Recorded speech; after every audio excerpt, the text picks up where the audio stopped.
I am Joan Levy. I'm Chief Science Officer at the MRA, and I'm really thrilled to be here. You know, as CSO and part of the research team, it's really such a great opportunity to be with patients and caregivers. And Cody knows, I said this year I am making it to the Patient Forum and being part of it in some way. So I'm really thrilled to be here. Really the goal of this concluding panel is to help patients and caregivers have a better understanding of living with melanoma through the experience of others, other patients and other caregivers.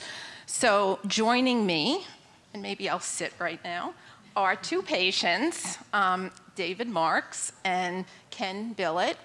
They actually have two very different types of melanoma.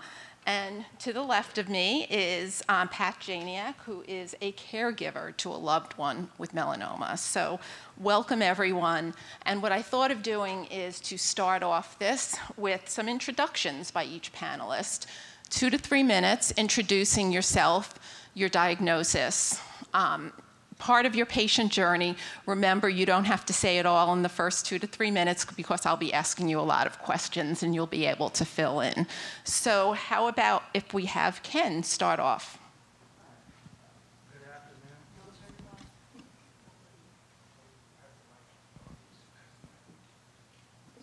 Still on now? Yeah, go ahead. He's coming in. Do I have to turn mine off?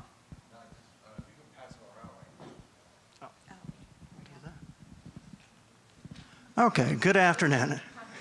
I'm Ken Billett. I am a current stage 4 melanoma patient, but I am also not under treatment. I finished my protocol, 2 years of immunotherapy back in October of 2022. My journey started, stage 4 journey started about 10 years ago.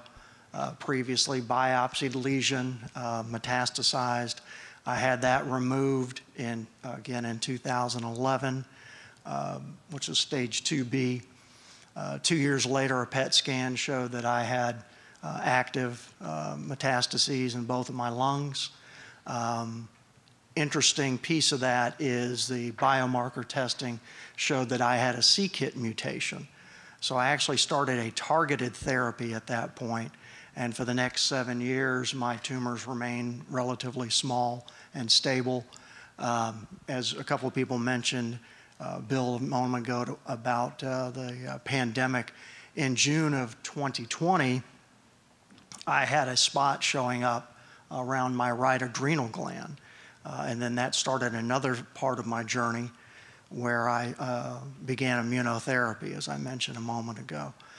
So I am very fortunate to still be here, very fortunate that I was able to tolerate all of my treatments with relatively a very minimal amount of problems and issues and side effects. And so happy to share whatever information I can share. Thank you. How about if we go to Pat and to describe, you know, her experience being a caregiver?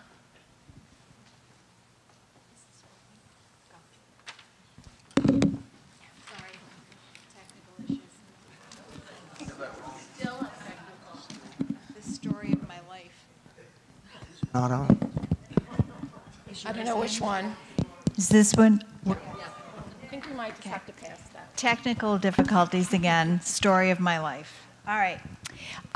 My husband, John, was diagnosed in 2019 with anal rectal mucosal melanoma. And we live in Plymouth, Mass. We are close to Boston, so off we were to Mass General Hospital, which has been our lifesaver. I have been his caregiver, his patient advocate during this time. The journey has not been easy. I will be the first one to admit that. He had 2 surgeries. They couldn't extract everything. He's had cisplatin and Temodor chemotherapy. He then, almost a year later, had a recurrence, and they did Ipi-Nivo immunotherapy. stopped that after 3 treatments, and the next month he was getting confused, and he had a car accident, and he didn't know who he was, where he was, whatever. And after a week at our local hospital and at a nursing home, we immediately took him back to Boston, and he was diagnosed with immunotherapy-induced encephalitis, which is the rarest of the side effects. So after 78 days in the hospital, in rehab, he had to learn how to walk and do many things again. But today, he is still here, and we are continuing this journey. In addition, he had 2 brain mets in the past 2 years and has had 2 craniotomies. So the story is long. But anyways, the bottom line is that being a caregiver is not an easy job, but it's a very rewarding job. And I'll give you some more insights into how to deal with it later. Quite a story. And for those of you who don't know, mucosal melanoma is a very rare subtype. It occurs in about a few thousand, 2,000 people in the US are diagnosed each year from it. So we're going to hear about a patient now who has another rare subtype. I feel more comfortable standing up. My name is David Marks. I'm from Chevy Chase, Maryland. My doctor, Dr. Atkins, is in the audience. And a little bit of advice for him. He was talking about a movie with Tom Hanks. I would pick Tom Cruise, Dr. Atkins. There is no such thing as a bad day. Just it didn't work out to your expectations. My journey is that I had retired at 75, which was 5 years ago, came home at night, took my shoes and socks off to go to bed. My hand was full of blood. I had a tumor underneath my little toe. That night, I took care of that. The next morning, went to the local podiatrist who I made an appointment with, but he had an emergency at a local hospital. He said, take a picture of what you want me to see, and I will call you back. Call me back in 15 minutes, and it happened to be a Saturday. He said, I'll see you at 8 o'clock on Sunday morning. My wife and I went to see the doctor, and within 10 minutes, he said, this is melanoma. At that particular point in time, here I am sitting across the desk from the doctor. He says, you have melanoma. What do you do now? I was really, really shaken, like a lot of you are in this room when you got that diagnosis. So what did I do? My wife and I put together, Linda had gone to Georgetown Hospital. We called our doctor there, and he put us in touch with Dr. Atkins. Dr. Atkins immediately put a team together of an oncology surgeon, a plastic surgeon. Within 2 weeks, my toe was removed. It had gone to my lymph nodes. The infected lymph nodes were removed. I was home that night. 5 weeks later, I started treatment. It was Nevo. Everything went great for the first year. Then I wasn't feeling well. There was a woman in the audience talking about being tired. I went to see Dr. Atkins, and what did he do? He put me in the emergency room. I had type 1 diabetes. The treatment had shut down my pancreas and killed all of the beta cells in my pancreas. Dr. Atkins was extremely gentle, knew exactly what he was doing, put a whole team together, and we followed it. And I did ask a lot of questions. Linda was my advocate going through all of this. We got through it. And my last appointment with Dr. Atkins was on Valentine's Day of this year. It's 5 years, and there's no evidence of disease progression.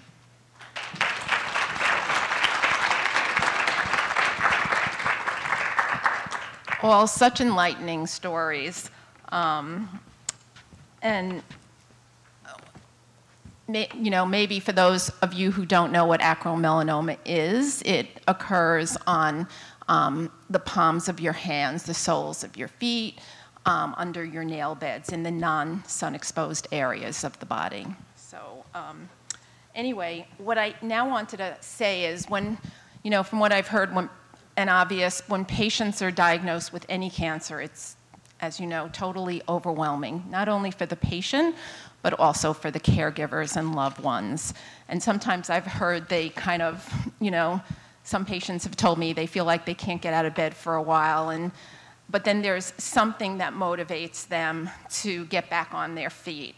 So, perhaps, Ken, you could describe what it was like for you and what was that inertia that helped you get moving?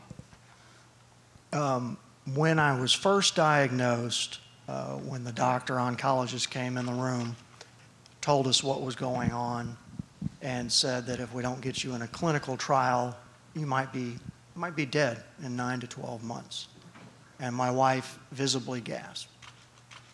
And I was basically, it was a surreal experience. I wandered out, we checked out, went home. I will be perfectly honest, that is the first and only time I cried over my diagnosis.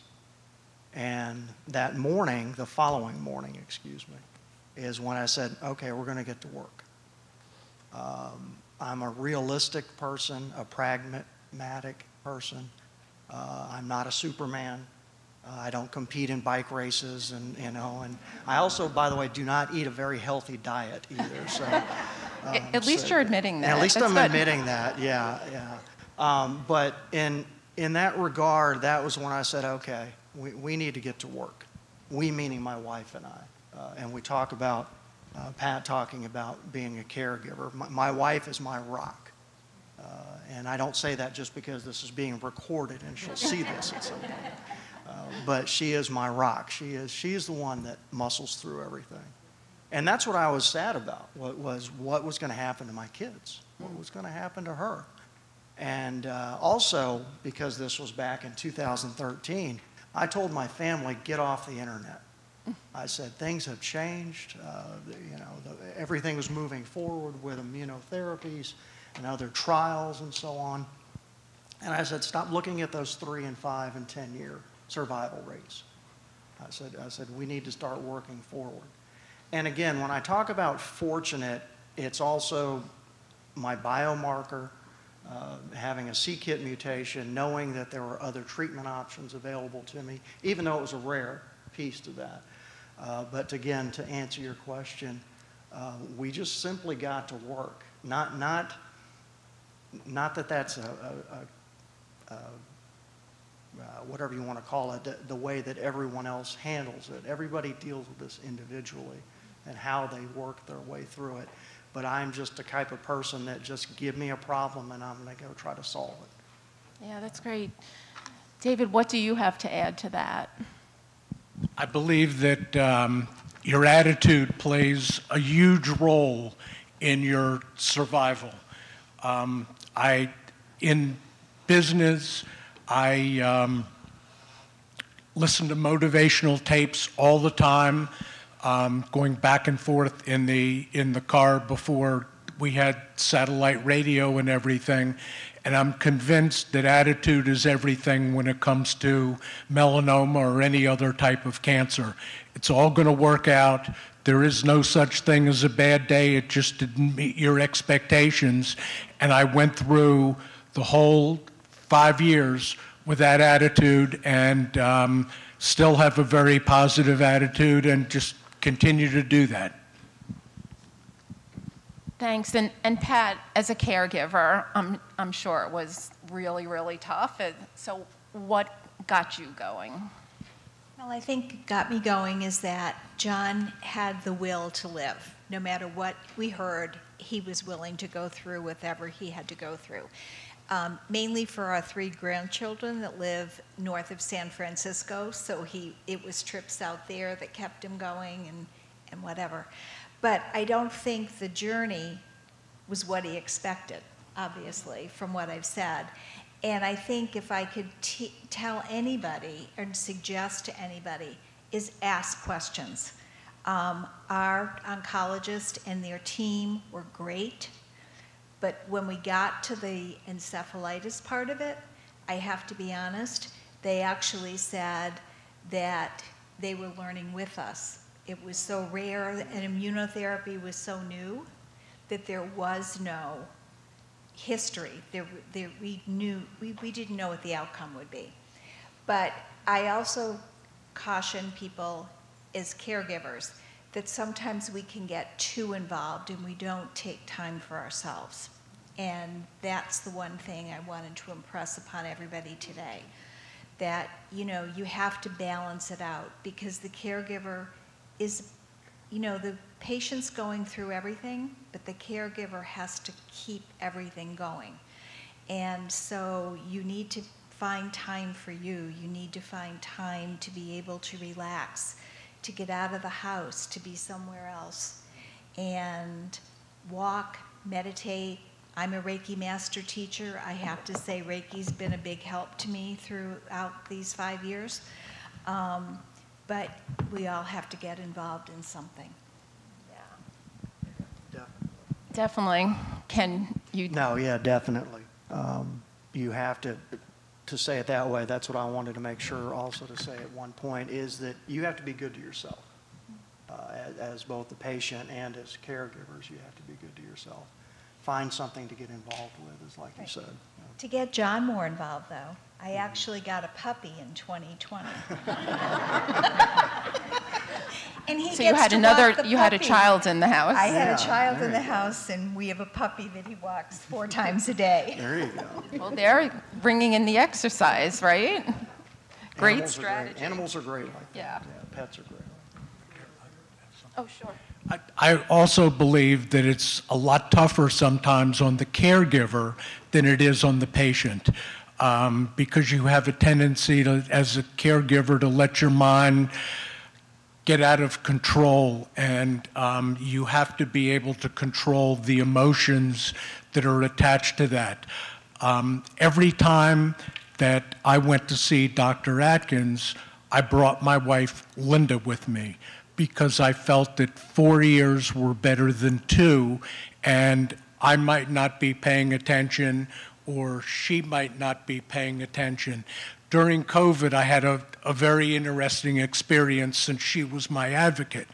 I go to check in at the Lombardi Cancer Center, which is Georgetown, and the guard says, I'm sorry, you can't bring anybody in for your appointment.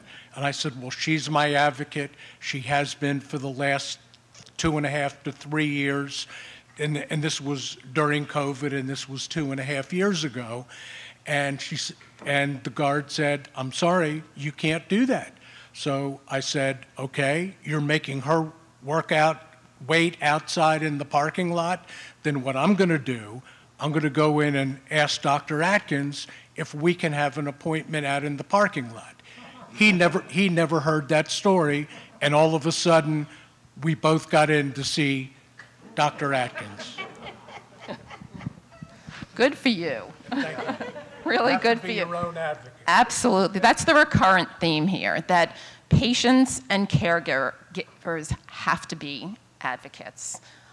It's so important. So, you know, David just brought up that sometimes our healthcare facilities can be a little bit challenging to maneuver and deal with.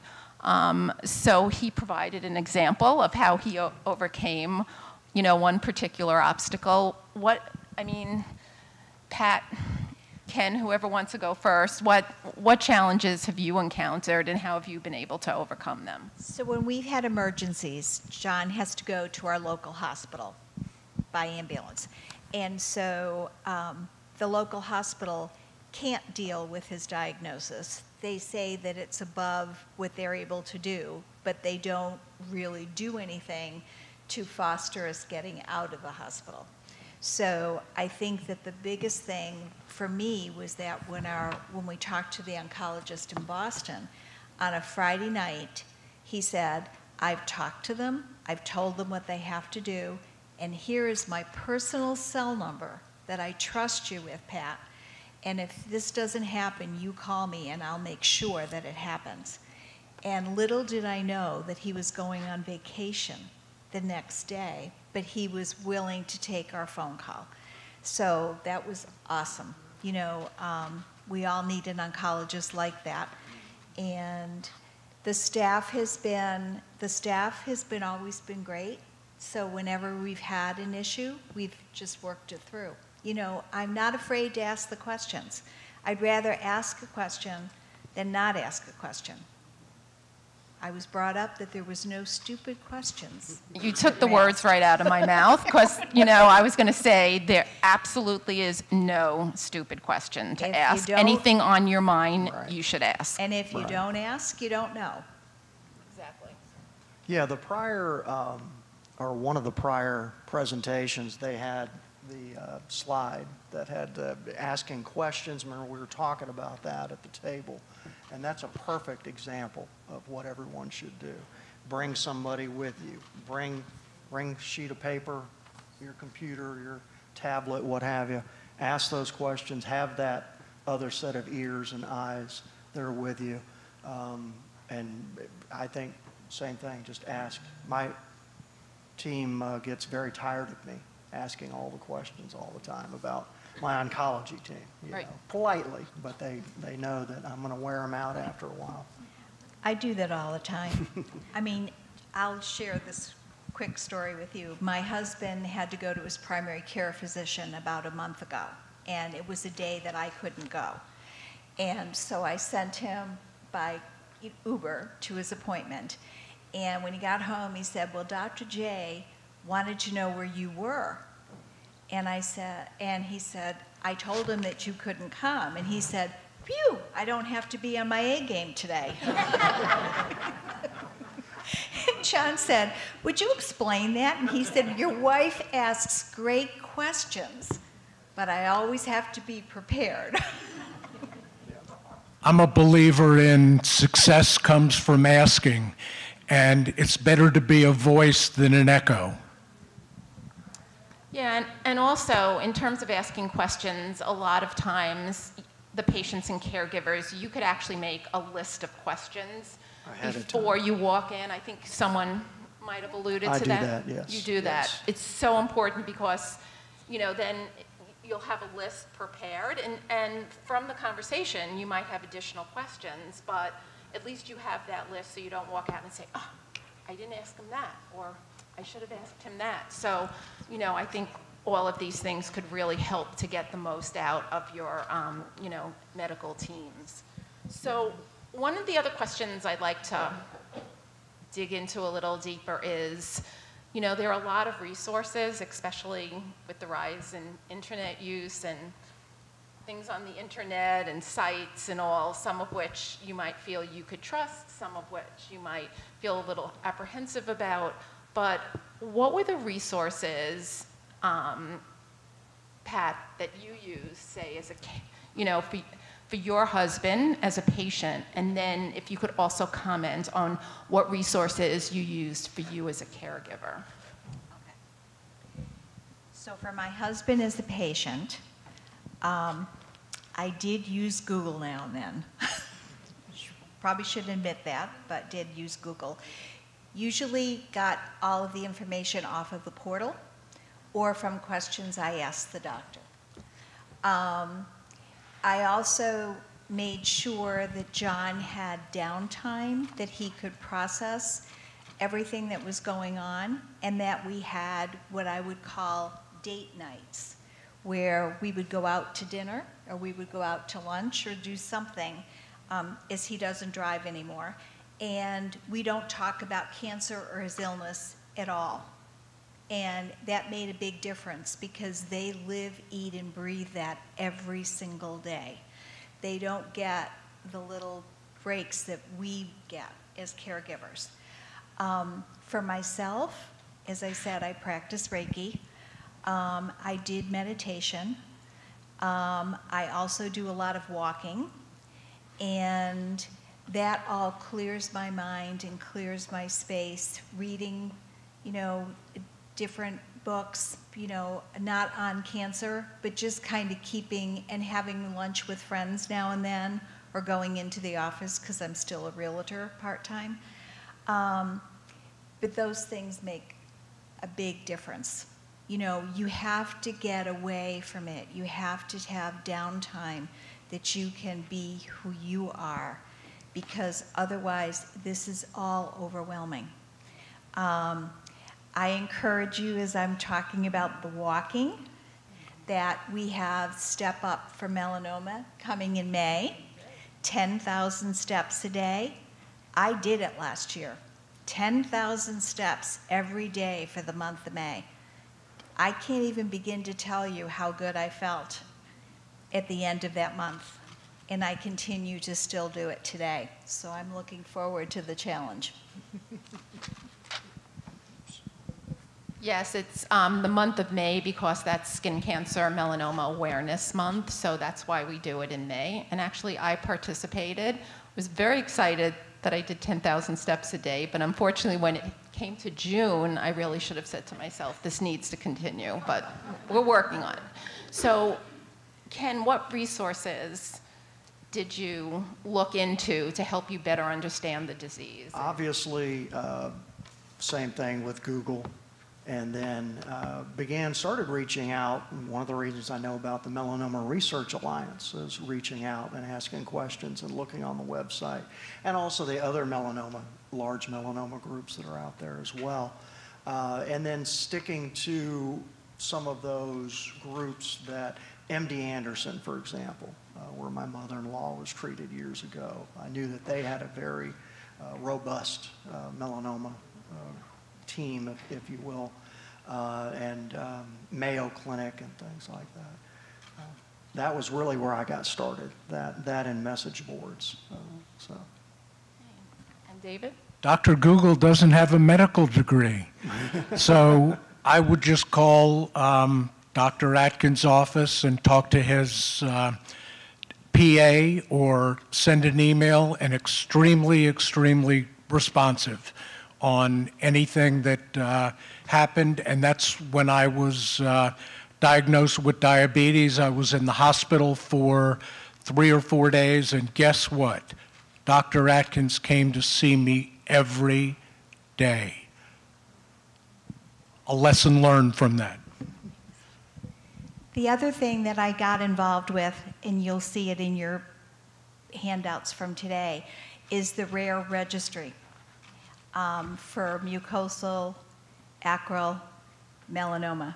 That was important for us as we have our Melanoma Warriors group for mucosal melanoma on Facebook, and a group of us got together to start, and the founder of this is actually here today, Julie, who started the whole process going.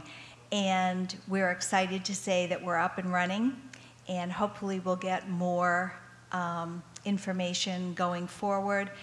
These are such rare cancers, there's not a lot of information, as you've heard today, so we're hoping for the best. Yeah, and just a little bit more information about that for those who are interested.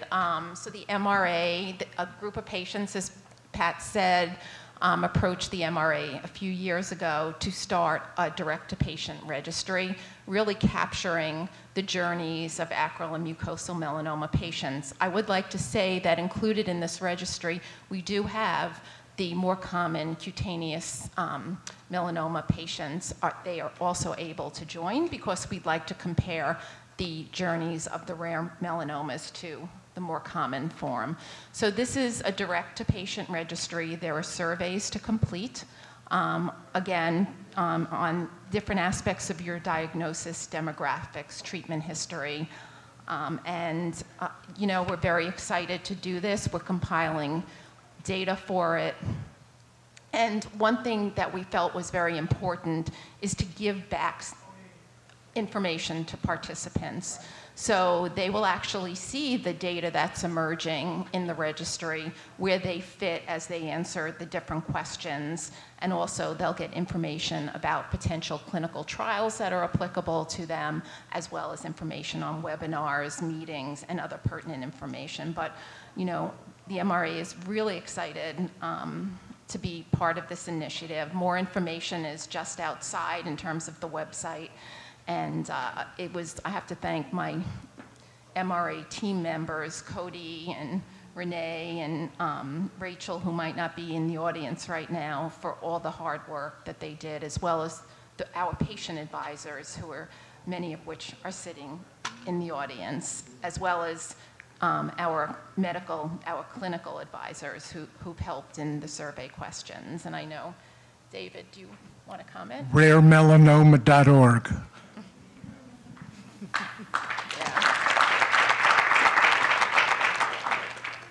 So I just want to ask right now if you had to do anything different or from the start, think about what that might have been, or maybe there was nothing you would do different, or was there more information that would have been useful? Would more support groups be useful? So, David? First of all, I wouldn't have gotten melanoma, and then I didn't have to learn everything about it. The one thing that I think is very important, when you get diagnosed with melanoma, learn the basics of what you have. And then when you go to your medical professional, it's my opinion that you are much better off going to a major medical center, and this is not to knock individual oncologists, but go to a major medical center and go to a doctor whose specialty is melanoma. I believe that that's very important because you can only know so much about different types of cancer. And it worked for me, and hopefully it'll work for other people. Ken? Not sure if I'd do anything other than, like David said, not have melanoma to begin with. But I think one thing is I would have made sure to be a little kinder to myself after I got started with my diagnosis. And I emphasize that is one thing, that positive attitude, that outlook, it is to keep doing that. And as I mentioned before, you know, we more or less got to work, if you will, tackling what to do with the diagnosis and what we were going to do going forward. So I was very fortunate in that regard. I will also say, too, that having a cancer center that has specialty in melanoma, I think is very important. Not everybody has access to that. They don't. But I think that I'm hoping that that is something that continues to evolve. So, had you, yeah, well, yes. Now that you have a mic. I wouldn't change anything that we did. We obviously went to Mass General. We had a second opinion at Dana-Farber. We hit all the best hospitals in the region, and we're very happy with the care that we've received. I would, however, suggest that people, you know, not do as much Googling. Some people are strapped to their computer and they look at everything. You know, I said I did look at Google a few times, but I would kind of stay away from that, you know, on the long term. And I think it's important to have faith in your doctors. You know, I feel bad for the people in the Midwest and, you know, parts of the country that don't have access to the great doctors that we have on the East Coast and, you know, New York, Massachusetts, and other cities. I'm not trying to name all of them. But I think, and I also caution you into listening to other people who have experienced the same cancer. No two journeys are the same. No two treatments are the same. You need to listen to your doctor and listen to what they say and suggest as treatments, because by listening to everybody else, you go into that doctor and you're talking about TILs, and you're talking about immunotherapy, and you're talking about everything else that comes down the pike, and it may not fit. You know, your doctor's probably already told you what works and what doesn't work. So too much information is a bad thing at times. Yeah, it might be information overload. But Pat, you mentioned something that I don't know if I'm getting static. You mentioned something in your comment that I just want to bring out. You did go for a second opinion, because I know, you know, many patients and caregivers are a little reluctant to go for a second opinion. I just thought maybe I'd ask the panelists, you know, their opinions about it. It was encouraged. I mean, when we got to Mass General, this was so new to us. We'd never heard of mucosal melanoma. You know, one of my first questions was, how do you get cancer? How do you get melanoma where the sun doesn't shine? I mean, I was honest and still in shock, I think. But anyways, that was why we asked for a second opinion. And I mean, Dana-Farber is a sister hospital of Mass General, but still two entirely different doctors and two entirely different surgeons who came up with the exact same opinion. Yep, definitely. Did the same thing with my initial diagnosis. And also when the cancer spread to my adrenal gland, the radiation guys were thinking that they could zap the tumor, but we didn't feel comfortable with it. So my main oncologist overruled those guys because we kept asking questions and said, no, let's go the immunotherapy route, which I'm glad we did 2 years later now. So. I did not ask for a second opinion, although it's advisable. I thought that the first connection was just fine, and I didn't know that I could do better than Dr. Atkins. The one thing on a couple of questions before is the one thing that I found very difficult to do is manage the roller coaster ride every month during infusions, managing scans and then talking to the doctor. And I think that over the last, or I know that over the last 5 years, I can now go for a CT scan, and within an hour and a half at Georgetown, I have the results on my phone. And a lot of times when you go for a blood test, I have the results of the blood test, know exactly what to look for, and I have that again on my phone before Dr. Atkins comes in the room. But the other thing is I used to get scans on Thursday and Friday and then have an appointment on Tuesday. Big mistake, because it kind of ruined my weekend. I didn't know what to expect. I didn't have the results in the early years. So now I will go on Monday and have an appointment on Tuesday, and I feel a lot better, a lot more relaxed, and I really don't have to wait that long to get the results, and luckily everything's been really good so far. That's great. Yeah, waiting periods can be extremely, as we know, strenuous. So, Cody, do we have time for a few questions from the audience? I can't. Or does everyone want to go to the reception? Anyone? Oh, okay. I have one, and then Amy can go. I just have a quick question for folks who might be recently diagnosed. Do you have any piece of wisdom or advice for those folks who are just kind of starting their journeys with melanoma?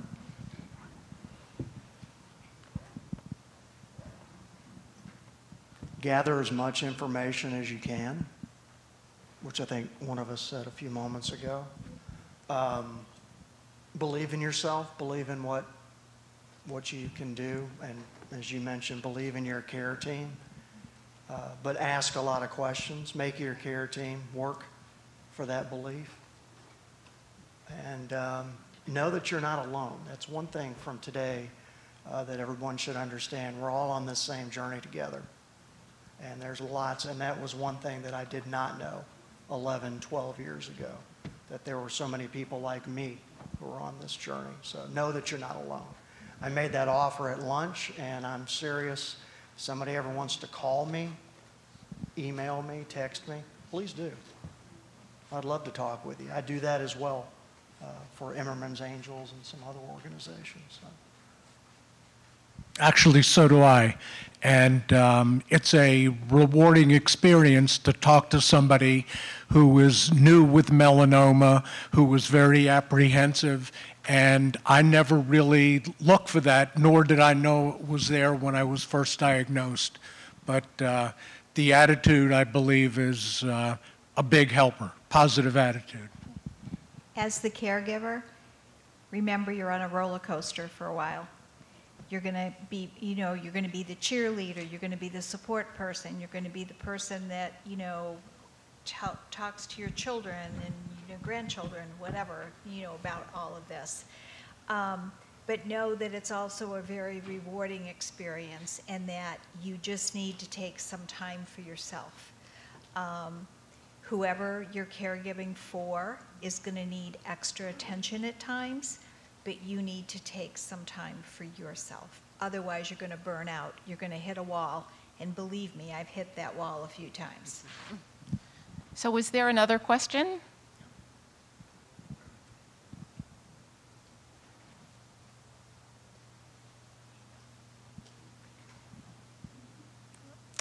Nope. And just like everyone else said, if anybody wants to give me a call, I'm happy to talk to anybody about caregiving.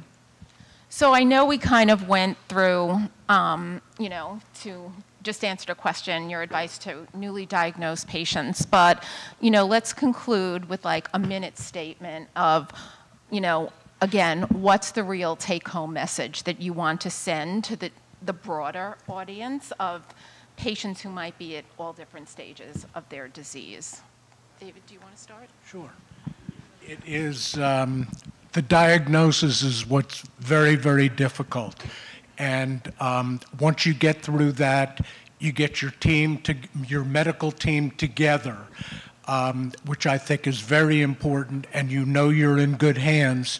Just follow their guidelines, do whatever you're supposed to do, show up on time, do your homework, know the basics of melanoma, know what a CT scan is, know what immunology treatment is, and go for it. And most likely, after looking at a lot of the slides today and the medical professionals that we're talking, you'll have a good outcome. And I too, feel free to call me, to email me, and all of our contact information, I believe, is in one of the brochures, or you can get it from the MRA. Thank you.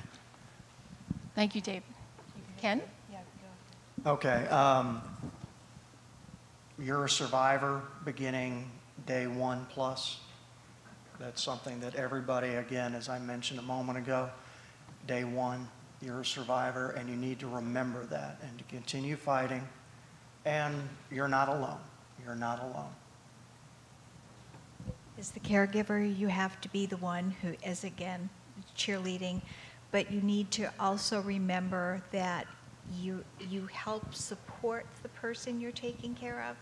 You may not always agree with their decisions, and you need to be prepared for that, because at some point there may be a decision that needs to be made that they may make on their own, and it may not be the decision you want them to make, but you have to be there to support that. I just went through that with another family member who passed away in January, who made a decision that his wife was not in favor of, but he made that decision. So I wanted to pass that along. It doesn't always go well, or as we expect. But keep the faith. Call me if you need any help. I'm always there to rah-rah, and I'll push you into walking. Yeah. Hopefully you'll push me too. So anyway, I also want to say that, please feel free to reach out to the MRA. We have, an excellent resources. Cody Barnett, as you know, he created this whole program today with support from Renee and others at the MRA, but, whatever we can do to provide the information that you need, please feel free to reach out to us. We're available. The Melanoma Exchange. Excuse me? The Melanoma Exchange. Oh, and the Melanoma Exchange. Do you want to talk about that, Ken? Well, other than a couple of, who's here? It's Keith and TJ. We have a great online community. Yeah, it's a great online community if you've never interacted with these folks before. And I also consider many of the people who interact, they're friends, and we've worked together on many projects. So you're in good hands, I would say. Yeah. If you guys would agree, you're in good hands. So. Thank you. Thank you, Ken, for bringing that up. So I just want to thank the 3 panelists. I'm hoping the audience and all of the participants got a lot of information. Their stories and their answers were very insightful. And again, thank you for being here. I don't know, Cody, do you have closing remarks? I do, but I promise they'll be really quick. Okay, so we're going to hand it over to Cody, and then we could all go to the reception. Thank you.